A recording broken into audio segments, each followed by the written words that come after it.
Assalamu alaikum. I welcome all of you to this class. We have been studying about Indian Constitution, and since 3 days our topic has been features of Indian Constitution. We have already gone through different features of the Constitution. So continuing this journey today, our today's first feature that we are about to discuss is single citizenship. That means Indian constitution has provided for a single citizenship. Though the constitution of India is federal and envisages a dual polity, it provides for only a single citizenship. अगरच Bharat की संविधान Indian constitution कहता है कि India एक federal country है और यहाँ पे ड्यूअल पॉलिटी है। ड्यूअल पॉलिटी का मतलब है एक ही वक्त यहाँ पे दो सरकारें काम करती है। एक वो गवर्नमेंट जो सेंट्रल लेवल पे है, पूरी भारत के लिए है, और दूसरी गवर्नमेंट वो गवर्नमेंट है जो मुख्तलिफ राज्यों में काम कर रही है।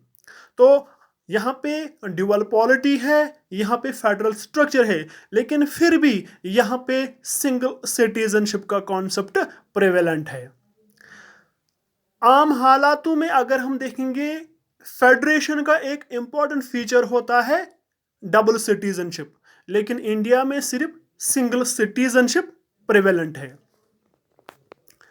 The citizens in India owe allegiance to the Indian Union only. जो यहाँ पे शहरी है वो they owe allegiance to the Indian Union only. They are all the citizens of India. They are all the citizens of Indian Union. So ये single citizenship हमने क्यों adopt किया है? Why we have adopted single citizenship? We know that India is a plural country. India is a diverse country. तो इतनी diversity को unify करने के लिए, इतनी पोलरिटी के दरमियान एक बॉन्ड रखने के लिए हमने यहाँ पे सिंगल सिटीजनशिप इंट्रोड्यूस किया है। In order to promote the feeling of fraternity and unity among the people of India, single citizenship was provided. तो इन सभी लोगों में जो डिफरेंट रिलीजन्स को बिलोंग करते हैं, डिफरेंट रेसेस को बिलोंग करते हैं, डिफरेंट कास्ट्स को बिलोंग करते हैं, डिफरेंट इकोनॉमिक ग्रुप्स को बिलोंग करते हैं, डिफरेंट लैंग्वेजेस स्पीक करते हैं, इनमें एक यूनिफाइंग बॉन्ड ढूंढने के लिए हमने यहाँ पे सिंगल सिटीजनशिप इंट्रोड्यूस किया है। So, in order to end the secessionist feelings among the diverse people who have their different backgrounds, we have adopted single citizenship. This was single citizenship. Now, continuing, another important feature of Indian Constitution is universal adult franchise. What does this universal adult franchise mean? Indian Constitution adopted universal adult franchise as a basis of elections to the Lok Sabha and Legislative Assemblies. जो Indian constitution है, जो भारतीय संविधान है, यहाँ पे universal adult franchise adopt किया गया है। Universal adult franchise is the basis of Lok Sabha and Legislative Assembly elections. What does it mean? It means every citizen, irrespective of his caste, color, creed, sex, religion, language, is entitled to have a right to vote at a particular age. हर कोई शहरी, हर कोई नागरिक जो इस देश में रहता है, वो राइट टू वोट एंजॉय करता है। एक फिक्स्ड एज होनी चाहिए। अगर हम at the beginning of Indian constitution, जब भारतीय संविधान ने अपना काम स्टार्ट किया 1950s में, तो उस वक्त जो एज था, जो एज ग्रुप था, जो एज होनी चाहिए थी, जो एक इंसान की एज होनी चाहिए थी, वो थी 21 ईयर्स। तो हर कोई शहरी जिसकी एज 21 और more, he was entitled to have a right to vote. But presently we know that since 1988, when 61st amendment of constitution was undertaken, this age has been reduced to 18 years. Now every citizen who is having the age, who has attained the age of 18 years, is entitled to have a right to vote, barring the different differentiations, barring the different criterias, religion, race, caste, creed. तो हर किसी व्यक्ति को, हर किसी नागरिक को जिसने यहाँ पे 18 साल की एज प्राप्त की है, जो 18 साल से ज़्यादा है, he is having the right to vote. There is an exception, exception is one should not be involved in any crime. तो it was a bold step. तो अगर हम देखेंगे कॉन्स्टिट्यूशन मेकर्स के नज़रिए से कि यूनिवर्सल एडल्ट फ्रेंचाइज हमने यहाँ पे अडॉप्ट किया है, तो हमने इवन वुमेन, अगर इवन वुमेन जो मुख्तलिफ कंट्री, इवन वुमेन जो मुख्तलिफ यूरोपियन कंट्रीज़ में जिनको काफ़ी ज़्यादा जद्दोजहद करना पड़ा राइट वोट हासिल करने के लिए, इवन ब्रिटेन जिसे हम मानते हैं mother of parliamentary democracy, America जो जिसने सबसे पहला रिटन कॉन्स्टिट्यूशन फ्रेम किया है, जो डेमोक्रेटिक कंट्रीज मानी जाती है, तो वहां पे भी वुमेन को जल्द राइट टू वोट नहीं मिला। इवन अगर हम फ्रांस के बारे में देखेंगे, फ्रांस में 1789 में रिवोल्ट होता है। Till 1946 women did not enjoy right to vote there, but it was the only country, India, in the world who gave all the people political right, voting right, without making any distinction. So it was a bold step, keeping in view the vast size, huge population, high poverty, social inequality and overwhelming literacy. अगर हम देखेंगे 1950s में ये एक bold step था। उस वक्त यहाँ पे काफ़ी India is having an elephantine size, यहाँ पे ह्यूज पॉपुलेशन है, high poverty. At the time of its independence India was having extreme poverty, social inequalities यहाँ पे prevalent थी। social inequalities means we were making differences among people on the basis of their caste and gender। तो social inequality थी and overwhelming illiteracy, वहाँ पे काफ़ी ज़्यादा illiteracy थी। तो इन चीज़ों को मद्देनज़र रखते हुए from Indian point of view it was a bold step। it makes, तो इसके फायदे क्या है, यूनिवर्सल एडल्ट फ्रेंचाइज के फायदे क्या है? It makes democracy broad based. इससे जो डेमोक्रेसी है that becomes broad based, enhances the self-respect and prestige of the common people। ये when you give right to vote to every people, you are not making any distinction, it enhances the self-respect and prestige of the common people।